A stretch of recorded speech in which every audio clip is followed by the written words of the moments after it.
시옷 인스티튜트. 안녕하세요. 시온연구소입니다. 시온연구소 오늘은요, 박물관에서 할 수 있는 수업 사례, 활동 사례에 대해서 여러분들과 이야기 나눠보고자 합니다. 우리가 박물관이라고 하면 옛날에 어떤 그런 자료들, 그 역사적인 유물들, 뭐 예술품들, 뭐 학술 자료들 이런 것들을 수집, 보존 혹은 진열하고 있는 하나의 어떤 장소라고 다들 알고 계시죠?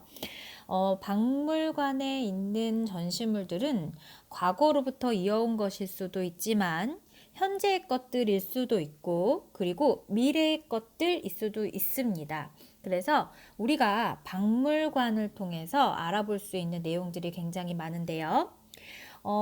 예를 들어서 집에 대해서 좀 알고 싶다. 집을 어떻게 만들고 또 집이라는 형태가 어떤 것들이 있는지에 대해서 알고 싶다라고 한다면 사실 책이나 인터넷 검색을 통해서도 많은 부분에 대한 정보를 습득할 수 있지만 집 박물관이라는 곳이 있다면 그 박물관에 가본다면 더 많은 자료들을 얻어 보실 수 있습니다. 한 번에.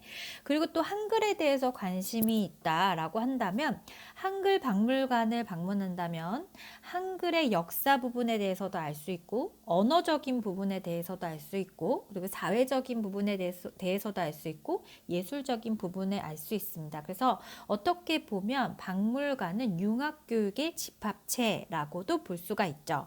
그래서 학교 현장에서도 이렇게 박물관을 견학하는 어떤 그런 활동을 굉장히 중요한 활동 중에 하나로 교육과정에 끼워 넣고 있는 것을 보실 수가 있습니다. 그렇다면 이렇게 훌륭한 박물관 견학이라는 이 주제를 우리는 어떻게 받아들이고 어떻게 활용해서 지식을 잘 습득하고 그리고 적용해보고 그리고 활용해보고 그리고 심층적인 지식까지도 인지할 수 있는 그런 어떤 시간들을 보낼 수 있을까요? 저는 이 박물관 견학에 대한 수업 방법을 세 가지로 제시해보고 싶습니다. 먼저 첫 번째는 비교, 변별이라는 사고 기능을 활용한 활동 사례입니다. 박물관에 가보면 전시관이 뭐 하나에서 열 몇 개까지도 있는 박물관들이 많은데요. 박물관을 한번 그 전체 전개도를 보면서 전시관 중에서 비슷한 내용을 담고 있는 전시관 두 곳을 한번 비교해 보는 겁니다. 그래서 비슷한 전시관에서 비교 기준을 들어서 차이점과 공통점을 찾아보는 거죠.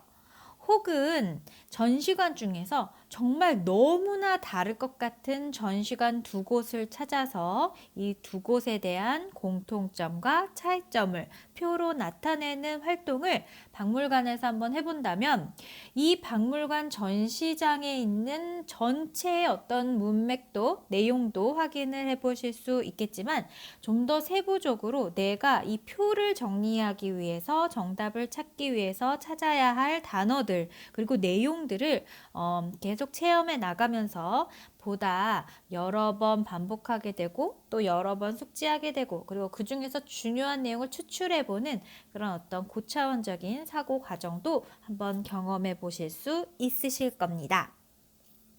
두 번째로 박물관 활용하기 수업 방법 분류라는 사고 기능을 활용해서 박물관을 견학해 보는 겁니다. 그래서 이 사고 기능 활용해서 어떻게 해보냐면 쭉 박물관에 있는 전시 유물들을 쭉 보고 비슷한 것들끼리 묶어서 표로 한번 나타내보고 그림도 비슷하게 그려보고 그 유물의 특징이 무엇인지를 어떻게 보면은 하나의 어떤 탐구 사전처럼 만들어 보는 겁니다. 예를 들어서 종이로 만든 물건이라는 주제를 만들었다면 재료에 따라서 종이에 만든 물건이라는 주제를 정했다면 종이로 만든 물건 유물들을 각각 찾아서 사진을 찍어볼 수 있다면 사진도 찍어보고 아니면 그림으로 간략하게 그리거나 내용을 적어서 종이로 만든 물건에 대한 탐구 사전을 만들어 보는 겁니다.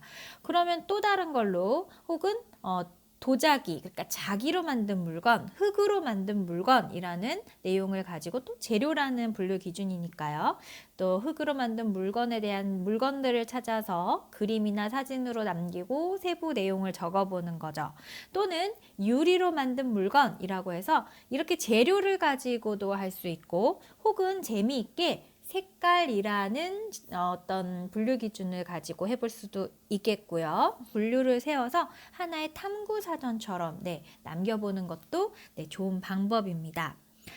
박물관 활용하기 세 번째 수업 방법은 바로 순서라는 사고 기능을 활용한 수업 방법인데요. 이것은 전개도를 보고 자기가 전시관을 돌아다니다 보니까 이 전시관은 이렇게 보는 것이 더 이롭겠다 해서 자기 나름대로의 전개도를 다시 한번 그려보는 겁니다.